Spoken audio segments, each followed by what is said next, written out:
7/12/25 ஞாயிறு. இன்று இந்திய தேசிய கொடி தினம். திருவருகை காலம் 2ஆம் வாரம். இன்றைய புனிதர் புனித அம்ப்ரோஸ். நேர்மையோடு ஏழைகளுக்கு நீதி வழங்குவார். எசையா நூலிலிருந்து வாசகம். அதிகாரம் 11, இறைவசனங்கள் 1 முதல் 10. ஆண்டவருக்குரிய நாளில் ஈசாய் என்னும் அடிமரத்திலிருந்து தளிர் ஒன்று துளிர்விடும். அதன் வேர்களில் இருந்து கிளை ஒன்று வளர்ந்து கனி தரும். ஆண்டவரின் ஆவி அவர் மேல் தங்கியிருக்கும். ஞானம், மெய்யுணர்வு, அறிவுரை திறன், ஆற்றல், நுண்மதி, ஆண்டவரை பற்றிய அச்ச உணர்வு இவற்றை அந்த ஆவி அவருக்கு அருளும். அவரும் ஆண்டவருக்கு அஞ்சி நடப்பதில் மகிழ்ந்திருப்பார். கண் கண்டதை கொண்டு மட்டும் அவர் நீதி வழங்கார். காதால் கேட்டதை கொண்டு மட்டும் அவர் தீர்ப்பு செய்யார். நேர்மையோடு ஏழைகளுக்கு நீதி வழங்குவார். நடுநிலையோடு நாட்டின் எளியோரது வழக்கை விசாரிப்பார்.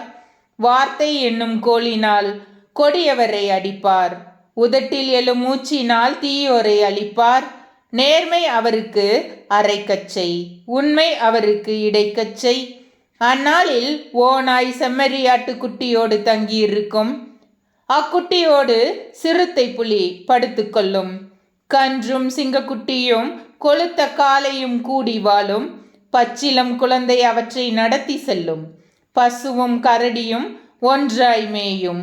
அவற்றின் குட்டிகள் சேர்ந்து படுத்து கிடக்கும். சிங்கம் மாட்டை போல் வைக்கோல் தின்னும். பால் குடிக்கும் குழந்தை விரியன் பாம்பின் வலையில் விளையாடும்.